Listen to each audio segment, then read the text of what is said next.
하나님은 약속을 어기신 일도 없으시고 시간을 어기신 일도 없으십니다. 하나님은 시간까지 맞춰서 역사하십니다. 우리들에게 있어서 하나님의 약속도 하나님의 시간도 잘 지켜지지 않는다고 생각되는 것은 하나님의 실수가 아니라 우리의 계산법과 우리의 기대와 우리의 생각이 달랐기 때문에 그런 것입니다. 우리가 하나님보다 앞서 있었기 때문에 아니면 하나님의 생각보다 뒤처 있었기 때문에 하나님의 그 시간을, 그 계획을 알지 못하고 있었을 뿐입니다. 하나님은 그가 하신 말씀을 반드시 지키시고 이루십니다. 그래서 민수기 23장 19절에 이런 말씀을 우리는 발견하게 됩니다. 하나님은 인생이 아니시니 시건치 아니시고 인자가 아니시니 후회가 없으시도다. 어찌 그 말씀하신 바를 행치 않으시며 하신 말씀을 실행치 않으시랴. 지나놓고 보면 하나님이 옳았습니다. 고통을 겪을 때는 내가 옳은 것 같습니다. 그러나 시간이 지나놓고 보면 하나님이 옳았습니다. 내 시간이 맞은 것이 아니라 하나님의 시간이 맞습니다. 하나님은 13년 동안 믿음의 휴면 상태에 빠져 있는 아브라함을 잊지 않고 찾아가 주셨습니다. 아브라함은 잊었습니다. 하나님은 잊지 않으셨습니다. 아브라함은 포기했습니다. 하나님은 포기하지 않으셨습니다. 하나님은 아브라함의 잠자고 있는 믿음을 다시 깨우기 시작하십니다. 왜냐하면 사람이 잠잘 때가 하나님의 뜻이 이루어질 때이기 때문입니다. 밤이 깊으면 새벽이 가까우듯이 인간이 하나님을 잊어버린 바로 그때, 인간이 하나님을 무시하고 있었던 바로 그때 하나님의 기적이 일어날 때입니다. 하나님은 아브라함에게 찾아가서 나는 전능한 하나님이다. 너는 내 앞에서 행하여 완전하라 라고 말씀하십니다. 내가 내 언약을 너와 너 사이에 세워 너로 심히 번성케 하리라. 하나님은 24년 전에 하셨던 약속을 다시 확인하셨고 13년 동안 아브라함이 잠자고 있던 상태에서도 하나님은 그 말씀으로 다시 찾아오셨습니다. 우리가 지난주일 설교했던 내용을 다시 한번 검토해 보면 하나님은 아브라함에게 몇 가지 더 구체적인 약속을 해 주십니다. 4가지 정도가 있는데 첫째는 내가 내 이름을 바꿔주겠다. 하나님께서 아브라함을 아브라함으로 바꾸어 주십니다. 하나님은 여러분의 이름도 바꾸어 주십니다. 옛사람에서 새사람으로 하나님은 바꾸어 주십니다. 땅의 사람에서 하나님 하늘의 사람으로 바꾸어 주시기를 원합니다. 지금까지 여러분은 세상에 익숙한 사람들이고 세상 방법대로 사는데 아주 편한 사람들입니다. 그러나 이제는 하나님 방법대로 사는 것이 편한 사람, 이제는 하나님의 뜻대로 사는 사람으로 하나님은 여러분을 바꿔주시기를 원하십니다. 그리고 하나님은 말씀하신다. 너는 개인의 아버지가 아니라 모든 열방의 아버지가 될 것이다. 아브라함에게 주셨던 두 번째 새로운 약속은 나는 너를 번성케 할 것이며 너로 하여금 모든 민족이 너로 말미암아 생기게 될 것이다. 세 번째 약속은 이 약속은 나와 너 사이에 있는 약속뿐만 아니라 내 후손들에게까지 이르는 약속이 될 것이다. 그래서 나는 너희 하나님이 될 뿐만 아니라 너희 후대의 자손들의 하나님도 될 것이다 라고 말씀하십니다. 마지막으로 주셨던 약속은 내가 살고 있는 이 땅을 축복의 땅으로, 약속의 땅으로, 영원한 기업으로 내가 삼아서 너에게 줄 것이다. 아브라함이 얼마나 놀랬겠습니까?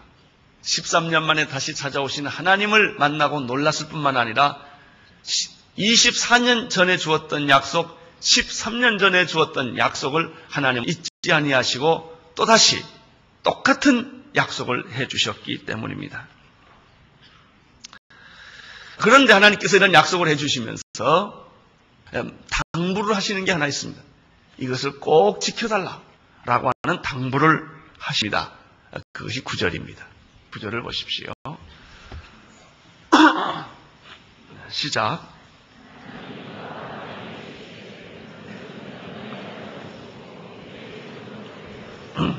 너는 내 언약을 지키고 내 후손들도 되도록 지키라. 지키고 지키라 하는 거예요.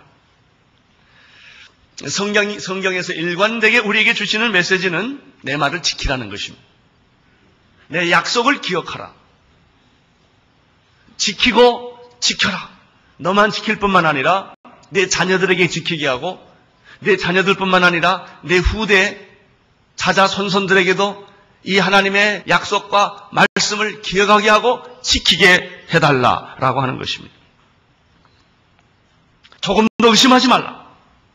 의심하지 말고 이것을 믿고 기다려라 하는 것입니다. 사실 아브라함은 13년 동안 하나님과 떨어져 살아왔기 때문에 하나님의 말씀을 신뢰하기보다는 현실과 자기의 생각을 더 의지하는 편이었습니다. 하나님을 신뢰하시는 분들은 계속 신뢰하게 됩니다. 성경을 가끔 읽는 분들은 성경이 잘 읽혀지지 않습니다. 매일 읽는 사람은 더 잘 읽혀집니다. 교회를 계속해서 나오는 사람들은 하나님과 더 가까워집니다. 가끔 나온 사람들은 다시 한번 하나님과 관계를 만드는 게 그렇게 어렵고 쑥스럽고 이상한 겁니다.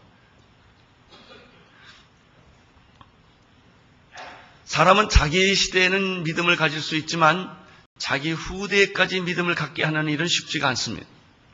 아버지 시대는 예수를 잘 믿습니다. 아들 시대 때까지 예수를 잘 믿고 교회 생활 잘하느냐? 그건 쉬운 일이 아니에요. 아들까지는 돼요. 혼자가 어려워요. 사람들은 나는 믿지만 너는 내 식으로 살아라 포기를 합니다. 그러나 성경은 그렇게 말하지 않습니다. 내 자녀들에게까지도 내 후손에게까지도 이 약속을 계속 믿고 지키게 하라. 그런 축복이 그들에게 흘러 넘치게 될 것이다. 여러분, 자녀들에게 믿음을 주기 위하여 여러분은 어떤 희생을 하셨습니까? 여러분, 아이가 가만 놔두면 제멋대로 자랍니까?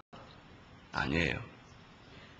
우유를 먹이고 기저귀를 채워주고 업어주고 데리고 다니고 기억니은을 가르치고 ABC를 가르쳐서 아이를 키우는 거예요. 여러분의 자녀들을 그냥 두면 믿음이 자라지 않습니다. 간섭해야 합니다. 강요해야 합니다. 귀찮게 해야 합니다. 그래서 이 아이가 성장할 때까지는 믿음을 가르쳐 주어야 합니다. 하나님을 기억하게 합니다. 기도하게 해야 합니다. 예배하게 해야 합니다. 이것이 축복의 비밀입니다. 그러나 많은 부모들은 고3이 되면 교회 가는 것보다는 과외 가는 걸 좋아합니다. 나는 내가 대신 기도할 테니까 너는 공부하라는 것입니다. LA에 제 친구가 하나 있는데 대학 동창입니다. 그건 어느 한 교회 장로입니다. 만났습니다. 그랬더니 LA 안 살고 포틀랜드로 가셨더라고요. 아니, 너 어떻게 거길 갔냐? 그랬더니 아들 때문이래요. 아들이 잘 자라는 줄 알았는데 LA 깡패 조직에 고등학교 때 들어가게 되고 마약을 하게 됐다는 거예요. 그래서 너무 마음이 급해서 어쩔 수가 없어서 그냥 가족 전체가 이사를 가버린 거예요. 그리고 자기 직장을 1년을 포기했어요. 매일 아들 붙잡고 사는 거예요. 지금 그 아이는 군대를 가게 됐고 아주 건강하게 다시 살아났습니다. 여러분, 자녀의 믿음을 위하여 이사해 본 일이 있습니까? 여러분의 자녀의 믿음을 위하여 직장을 1년, 2년 포기해 본 일이 있으십니까? 그래요. 그런 희생의 대가를 치르면서도 우리의 자녀들에게 믿음을 가르치려는 부모님들, 그분들은 축복의 사람임에는 틀림이 없습니다. 우리는 자녀들 그냥 팽개칩니다. 돈으로 양육합니다. 유명한 사람의 자녀일치고 문제없는 자들이 없을 정도로 우리는 자녀들에 대해서 별로 그 믿음에 대해서 좋은 대학 가고 좋은 직장 가고 좋은 결혼하면 성공했다고 생각하지 그 아이들에게 믿음을 심어주는 부모는 많지 않다는 사실입니다. 내 후손들에게도 내 언약을 대대로 지키게 하라. 하나님의 부탁입니다. 너만 잘 믿는다고 되는 것이 아니다. 내 자녀들이 함께 하나님을 경외하는 자녀를 만드는 것이 축복의 비밀이다. 10절을 보십시오. 시작.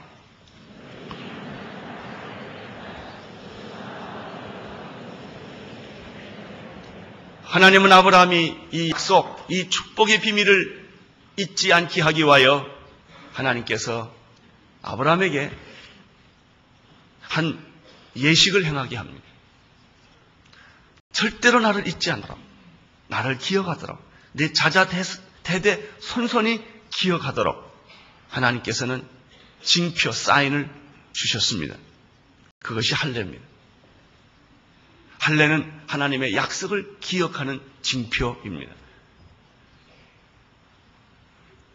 할례란 무엇입니까? 여러분이 알다시피 남자의 생식기 피를 절제하는, 요즘 말로 말하면 포경수술과 같은 것입니다. 난지 8일 만에 하는 것입니다. 이 남자의 생식기에 하나님이 표피를 절제하게 함으로 하나님의 약속을 기억하게 합니다. 일종의 계약서입니다. 계약서를 종이에 쓰거나 계약서를 다른 데 하지 않았습니다. 남자의 생식기에다 심어놓으므로 매일매일 기억하도록, 자기만 기억하는 것이 아니라 자기의 자손들이 기억하고 자기의 후손들이 계속해서 하나님과의 관계를 기억하도록 만든 것이 바로 할례 의식입니다. 11절을 보십시오. 시작. 양피를 베어라. 이것이 너와 내 사이의 언약의 표징이니라. 언약의 표징, 이것이 곧 할례였습니다. 하나님은 자기의 약속을 잊지 않도록 아브라함에게 이렇게 표징을 주신 것입니다. 이 세상의 모든 일들은 약속을 통하여 이루어집니다. 집을 살 때도 계약을 합니다. 내가 어디를 가겠다고 말할 때도 그냥 무조건 나타나는 것이 아닙니다. 약속을 하고 그 자리에 가는 것입니다. 하나님과 사람 사이에도 약속이 있습니다. 하나님 인간에게 약속하시고 응답하시지 무조건 아무 생각 없이 우연하게 하나님은 일하시지 않습니다. 반드시 계약하고 일을 하십니다. 이것이 인격입니다. 인격이 없는 사람들은 약속하지 않고 합니다. 인격 있는 사람들은 약속하고 약속을 지키는 것입니다. 인격이 없는 사람은 약속하고도 약속을 배신하는 것입니다. 이 약속은 사람 사이에도 관계가 성립되는 하나의 방법입니다. 나라와 나라 사이에도 약속으로 이루어지며 개인과 개인 사이에도 직장과 직장 사이도 약속을 통해 이루어집니다. 이것을 가리켜 우리는 신용사회라고 말합니다. 약속이 잘 지켜지는 사회입니다. 신용사회라면 아주 편해집니다. 신용이 없는 사회는 지옥과 같습니다. 모든 것을 의심하고 모든 것을 환해야 하기 때문에 거기에 드는 비용이 엄청나는 것입니다. 우리는 누구에게 사람에게 일을 부탁합니다. 그런데 그 사람을 믿을 수 없기 때문에 사람을 또 써서 그 사람이 믿을 수 있는 사람인가 없는가를 조사하게 합니다. 근데 조사시킨 사람을 또 믿을 수 없으니까 그 사람을 또 조사시키는 것입니다. 이것이 약속이 없는 사회의 비극입니다. 부부는 약속입니다. 그들은 결혼하기 전에 약속을 합니다. 죽을 때까지 변하지 않도록. 그러나 인간의 본질은 배신입니다. 부부 사이의 약속이 지켜지지 않는 것입니다. 부모와 자녀 사이에도 약속으로 시작됩니다. 약속의 문제는 약속을 지킬 수 있느냐 하는 것입니다. 약속이 지키지 않는 것을 우리는 배신이라는 말을 쓰고, 따라서 모든 인간은 배신의 상처가 있습니다. 배신하는 것이고 배신받는 것입니다. 사람이 가지고 있는 본질적인 두 가지 상처는 배신의 상처와 거절의 상처입니다. 거절을 받았기 때문에 우리는 거절받지 않기 위하여 몸부림을 치는 것입니다. 우리는 배신받지 않기 위하여 남을 먼저 배신하는 것입니다. 그것이 인간이 가지고 있는 본질적인 상처입니다. 하나님께서는 아브라함에게 약속을 해주셨습니다. 그리고 약속의 표징을 주셨습니다. 그것은 지울 수 없는 것, 바꿀 수 없는 것, 확실하다고 하는 뜻입니다. 어디 가나 기억할 수 있는 것, 매일 기억할 수 있는 것, 자자 손손으로 기억할 수 있는 것, 바로 그것이 할례였습니다. 따라서 할례는 할례라는 그 자체보다 더 중요한 것은 하나님의 약속이라는 것입니다. 12절을 보십시오. 12절 시작. 대대로 남자는 집에서 난 자나 홍로의 자손이 아니요 이방 사람에게서 도는 산자를 물러나고 난지 8일 만에 할례를 받을 것이니라. 아주 재밌는 말이 12절에 있어요. 난 지 8일 만에 이 하나님의 약속의 표인 할례를 행하게 되어 있는데 그 전에 설명된 거예요. 할례는 누가 받느냐? 대대로 남자는 집에서 난 자나 혹 너희 자손이 아니요 이방 사람에게서 돈으로 산 자를 막론하고 그렇게 되어 있습니다. 아브라함과 하나님은 약속하시는데 아브라함의 집안에 있는 사람은 아브라함의 난 자녀이거나 아브라함의 자녀는 아니지만 돈으로 이방에서 산 자를 막론하고 누구든지 아브라함의 집안에 있는 남자는 다 할례를 받으라는 것입니다. 아주 이게 중요한 말이에요. 우리 구원에 있어서도 이게 아주 중요한 말입니다. 여러분, 우리는 이스라엘 백성이 선택된 백성이라고 말하고 이스라엘 백성들은 하나님을 독점하고 그들은 음식도 구별해 먹고 선민이라고 말합니다. 자부심이 있어요. 근데 질문해 봅시다. 이스라엘 백성들이 선택되기 전에는 그들이 누구였습니까? 이방인이죠. 선택되었기 때문에 이스라엘일 뿐이지 이스라엘이 되기 이전에는 그들도 개처럼 취급하는 이방인이나 별다를 게 뭐가 있어요? 자, 여러분은 예수 믿고 하나님의 자녀가 되었어요. 그 전에는 뭐였어요? 마귀 자식이죠. 다 죄인이죠. 본질상 진노의 자식이었죠. 그러나 우리가 하나님의 사랑으로 구원받고 예수 믿고 하나님의 자녀가 되어서 그 특권을 누리고 있을 뿐이지 사실 우리의 본질은 죄인이죠. 그렇습니다. 그럼에도 불구하고 이스라엘 백성들의 실수는 무엇인가? 하나님을 독점했다는 거예요. 선택을 독점으로 생각한 것입니다. 여기에 비극이 있습니다.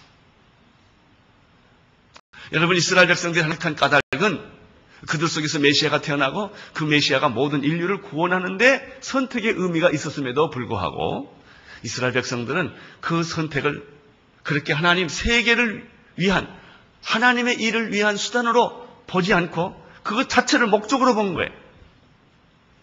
그래서 우리는 구원받았지만 이방인들은 개다 구원받지 못한다라고 그들을 무시한 거예요. 그것은 하나님의 선택의 목적이 아니에요. 당신을 선택한 것은 선택받지 못한 모든 이방인들을 구원하기 위하여 당신을 선택한 것임에도 불구하고 이스라엘 백성들은 선택은 나만을 위한 것이기 때문에 이방인들은 구원받을 수 없다고 잘라버린 거예요. 이것은 하나님의 선택의 계획과는 너무나 다른 거예요. 여러분, 하나님이 여러분을 선택하신 까닭은 여러분 잘 먹고 잘 살라고 그런 거 아니에요. 여러분이 구원받고 은혜를 받았다면 그 사랑을 은혜 받지 못한 사람에게 나누어 주라고 하는 의미에서의 선택과 특권이에요. 그러나 사람들은 그렇게 생각하지 않아요. 오늘의교회를 왜 하나님이 축복해 주셨을까요? 너 잘 먹고 잘 살아라. 이게 아니에요. 너 혼자 건강하고 너 혼자 돈 잘 벌고 너 혼자 부흥하라는 게 아니에요. 당신이 부자가 된 까닭은 가난한 자를 도우라는 것이요. 당신이 건강한 까닭은 병든 자를 도우라는 것이요. 당신이 자유한 까닭은 자유롭지 못한 사람을 도우라는 특권인 거예요. 이게 선택이에요. 이게 선택. 그럼에도 불구하고 하나님이 주신 이 선택과 축복을 사람들은 편협하게 이기적인 것으로 바꿔버린 거예요. 이것이 종교적인 오만과 독선이 되는 것입니다. 하나님은 아브라함을 택한 까닭은 아브라함만 너희 가족들만 잘 먹고 잘 살아라는 게 아니라 너를 통하여 모든 민족과 열방이 구원을 얻게 하기 위하여 내가 너를 택하여 메시아를 나오게 할 것입니다. 인류를 구원하게 한다고 하는 이 놀라운 의미가 이 안에 있는 거예요.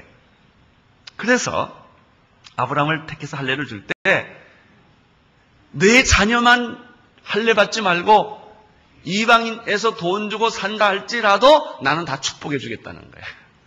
자, 13절을 보십시오. 13절 시작. 너희 집에서 난 자든지 너희 돈으로 산 자든지 할례를 받아야 하리니 이에 내 언약이 너희 살에 있어 영원한 언약이 되려니와. 12절 13절에 똑같은 표현이 있죠. 너희 집에서 난 자든지 돈으로 산 자든지 이건 중요하지 않다는 거예요. 뭐가 중요해? 할례를 받았다는 게 중요한 거예요. 아니에요. 할례라는 그 남자의 생식기에다가 사인하는 예식이 중요한 것이 아니라 의미가 더 중요하다는 거죠. 할례의 의미는 내가 너를 잊지 않고 사랑하고 너희 하나님이 되고 이 약속을 지킬 것이며 축복을 너에게 계속 줄 것이라고 하는 그 내용을 사인한 것 불과한 거예요. 돈으로 산다든지 집에서 태어났다든지 이게 중요하지 않다는 뜻은 무엇일까요? 학벌이 중요하지 않다는 얘기입니다. 요즘은 다 어느 학교에 나왔냐 이게 중요해요. 경상도 대통령이 될 때는 경상도 학교에 나온 게 중요해요. 전라도 대통령이 전라도 학교 나온 게 중요하게 세상은 변해가는 거예요. 이런 게 아니라는 거예요. 학벌이 중요하지 않다. 지연이 중요하지 않다. 가문이 중요하지 않다. 그런 끈으로 만들어진 사회는 하나님의 사회가 아니다. 노예든지 주인이든지 종이든지 자유인이든지 유대인이든지 이방인이든지 헬란이든지 야만이든지 하나님 안에서는 그런 구별이 없는 것이다. 누구든지 주 예수 이름을 부르는 자는 구원을 얻으리라.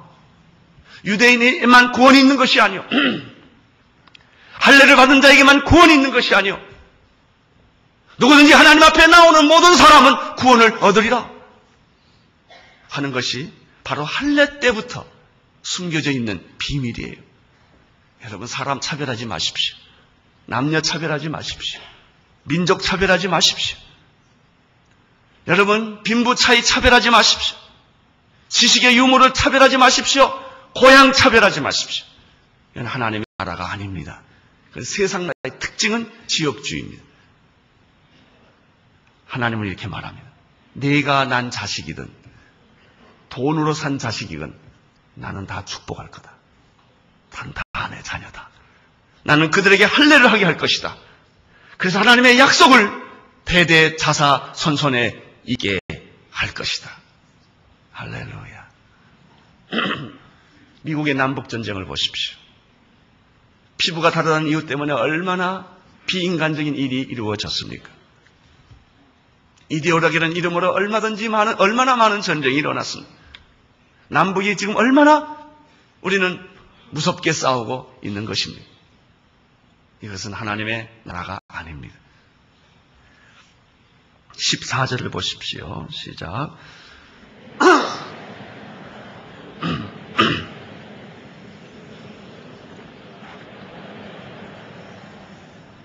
그렇다면 할례를 받지 않았다면 어떻게 되는 것입니까? 비록 아브라함의 자손에 태어났다 할지라도 할례를 받지 못하면 약속이 없는 거예요. 그러면 이방인에서 돈 주고 사온 자라 할지라도 할례를 받았다면 뭐가 있는 거예요? 하나님의 아브라함의 축복이 있다는 것입니다. 어디서 태어났냐보다는 할례를 받는 게 중요하고요. 할례를 받았다는 그 사실보다 더 중요한 것은 하나님의 축복과 약속이에요.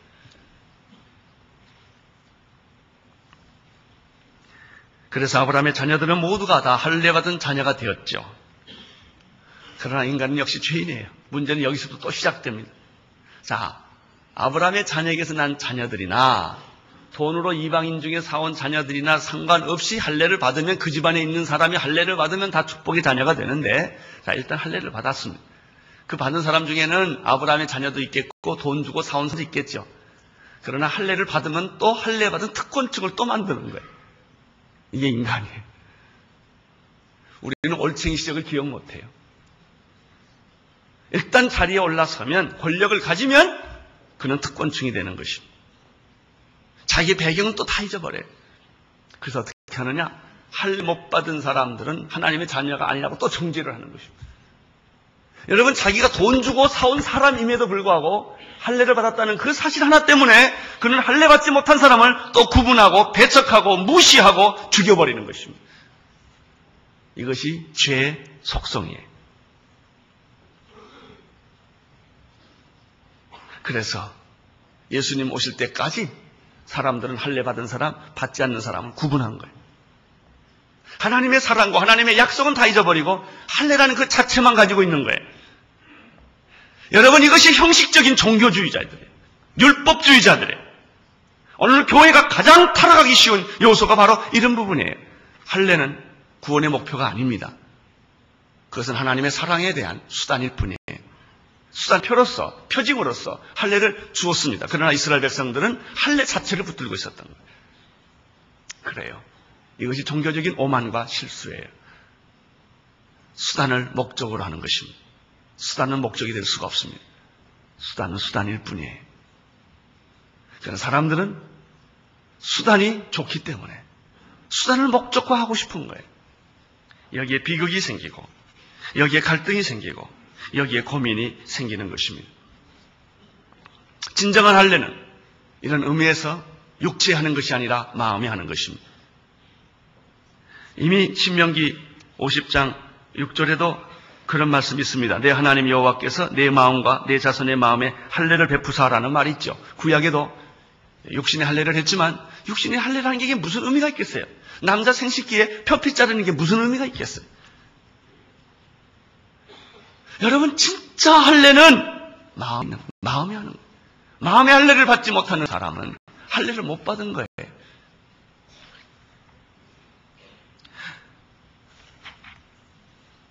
너는 마음의 할례를 베푸사 너로 마음을 다하여 성품을 다하여 내 하나님 여호와를 사랑하며 내 생명을 얻게 하실 것이요. 진짜 할례는 마음에 하는 것이고 마음에 한 할례를 한 사람의 특징은 마음과 뜻과 정성을 다하여 하나님을 사랑하게 되는 것이 중요한 것이죠. 하나님 이용하는 게 중요하지 않단 말이죠. 많은 사람들이 하나님 믿을 때 실수는 하나님을 사랑하는 쪽이 아니라 하나님을 이용하고 독점하려는 오만과 종교적인 실수가 바로 그것입니다. 로마서 2장 25절 26절에 보면은 우리가 율법을 행했다면 할례가 의미가 있지만 만약 율법을 지키지 못했다면 할례가 무슨 의미가 있느냐라고 말합니다. 그렇기 때문에 무할례자가 율법을 지키면 할례자와 똑같은 것이고 할례를 받았다 할지라도 율법을 지키지 못했다면 그는 무할례자와 똑같은 것이다. 아무리 할례를 받았다 할지라도 하나님을 경외하지 않고 하나님을 신뢰하지 않고 하나님의 약속을 지키지 않는다면 무할례자와 다를 게 뭐가 있느냐라고 로마서는 이야기를 합니다. 로마서 2장 28절 29절에서는 계속해서 이렇게 말씀을 합니다. 대조 표면적인 유대인이 아니요 표면적인 육신의 할례가 할례가 아니라 오직 이면적인 유대인이 유대인이며 할례는 마음에 할지니 심령에 있고 의문에 있지 않다. 신령이라고 해서 영이에요. 할례는 영에 있지 마음에 있지 레터 문자 있지 않다 말이죠. 문자를 계속 읽고 성경을 계속 읽는다고 다 되는 게 아니다. 형식이 중요한 것이 아니라 내용이 중요한 것이다. 종교는 형식주의에 빠지면 죽는 것이다. 여러분, 하나님이 중요해. 예수님이 중요해. 건물이 중요한 게 아니에요. 조직이 중요한 게 아니에요. 일이 중요한 게 아니에요. 하나님이 중요해. 하나님의 약속과 하나님의 축복과 하나님의 사랑이 중요하다는 것이죠. 그러나 교회 오래 다닐수록 우리는 형식주의에 빠지고 조직에 빠지고 교파에 빠지고 교단에 빠지고 하나님은 다 잊어버리고 사랑도 잊어버리고 용서도 잊어버리고 성령 충만도 잊어버리고 우리는 내용은 다 잊어버리고 빈 껍데기만 가지고 종교인 척 예수 잘 믿는 척 행세할 때가 많다는 것이죠.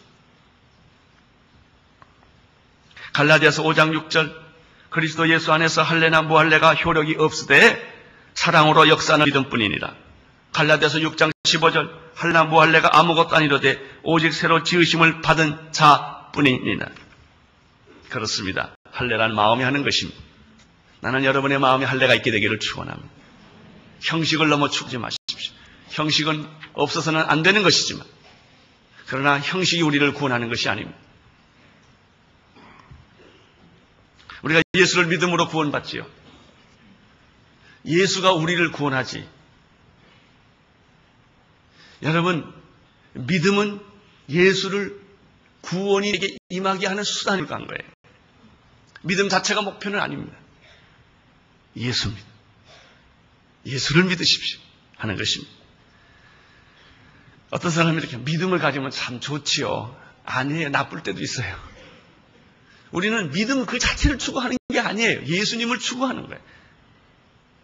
헛된 믿음, 잘못된 믿음들이 너무나 많기 때문에 그런 것입니다. 여러분, 잘못된 믿음은 우리를 파괴시키는 거예요. 예수 그리스도를 찾는 믿음, 그것이 진짜 믿음입니다. 15절, 16절을 보시기를 바랍니다. 시작. 하나님이 또 아브라함에게 이르시되 내 안에 사례는 이름을 사례라 하지 말고 그 이름을 살아라. 내가 그에게 복을 주어 그를 내게 아들을 낳아주게 하며 내가 그에게 복 주어 그로 열국의 어미가 되게 하리니 민족의 여당이 그에게서 나리라. 하나님은 아브라함에게 약속을 했고 약속의 징표를 주었습니다. 그것은 할례였습니다. 그러나 그 할례는 진짜 할례는 마음에 하는 것입니다. 우리가 여기서 배운 사실 하나는 할례는 아브라함의 자식이거나 돈 주고 사온 자식이거나 간에 하나님의 사랑은 똑같다는 것입니다. 유대인이거나 이방인이거나 하나님의 사랑은 똑같다는 것입니다.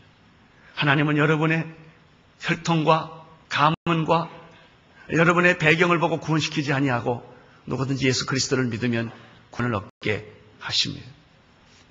오늘 15절 16절에서 우리는 몇 가지 새로운 사실을 더 배우게 됩니다. 그것은 하나님께서 아브라함에게 너만 내 이름만 바꾸어 줄 뿐만 아니라 내 아내 이름도 바꾸어 주시겠다고 하신 약속입니다.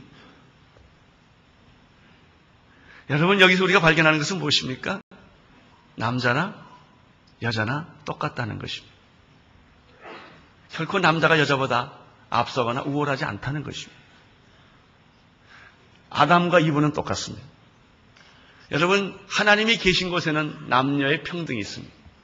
죄가 있는 곳에는 구분이 있습니다. 아브라함에게 하나님이 축복을 주실 뿐만 아니라 사라에도 똑같이 이름을 바꾸어 주시고 열국의 어미라는 축복을 주셨다는 이 놀라운 사실을 여기서 발견하게 됩니다. 모든 남성 동지 여러분, 여자분들을 여러분과 한계급 낮은 사람으로 취급하지 않게 되기를 바랍니다. 구원을 같이 얻을 유업, 구원을 얻을 그릇입니다. 똑같습니다.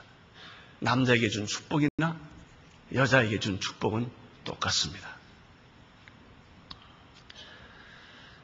또 한 가지 놀라운 사실은 사레에게 이름을 사라라고 바꿔주면서 너는 이제 개인의 어머니가 아니라 열국의 어머니가 될 것이다라고 말했습니다. 여러분, 한 민족의 어머니, 국모가 된다면 얼마나 좋겠습니까? 국부가 될 수 있다면 얼마나 좋겠습니까? 그러나 성경은 국모나 국부 정도가 아닙니다. 모든 열국 열왕의 아비와 어미가 되게 하겠다는 것입니다. 저는 최근에 감비아에 있는 이재환 목사님으로부터 편지를 받았습니다. 5월 달에 드디어 감비아 청년, 모슬렘 청년이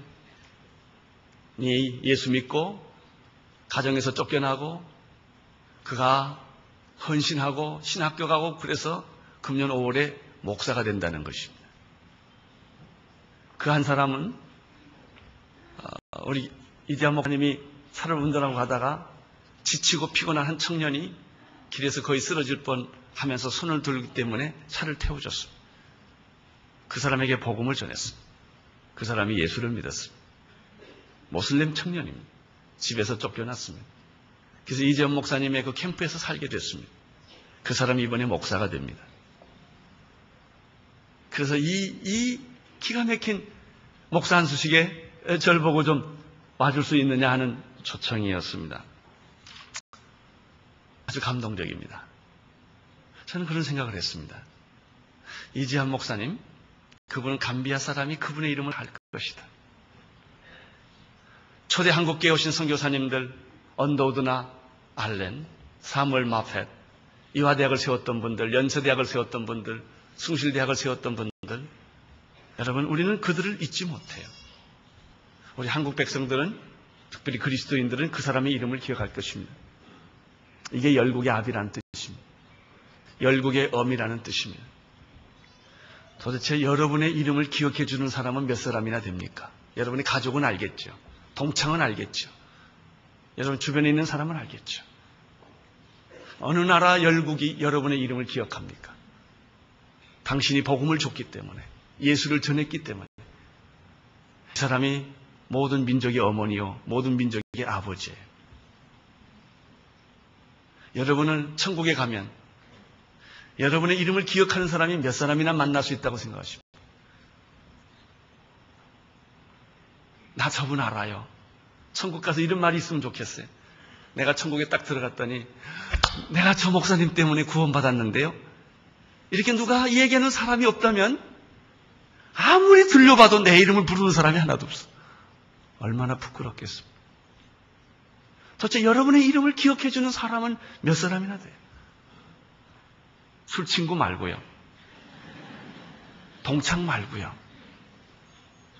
예수 믿는 사람 중에 여러분의 이름을, 여러분 때문에 구원받았기 때문에 여러분의 이름을 기억해주는 그 사람. 이게 열국의 엄이라는 뜻이요. 열국의 압이라는 뜻입니다. 이제 오늘 이 말씀 속에서 또 한 가지 발견하는 것이 있는데, 하나님, 내 아내가 아들을 낳을 거라는 얘기를 해주시고, 기가 막힌 얘기예요.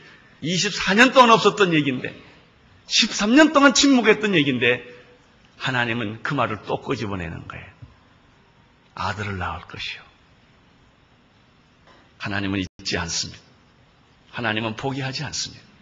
하나님은 여러분을 축복의 조상으로 삼을 것이며 믿음의 조상으로 삼아 주실 것입니다. 기도하겠습니다.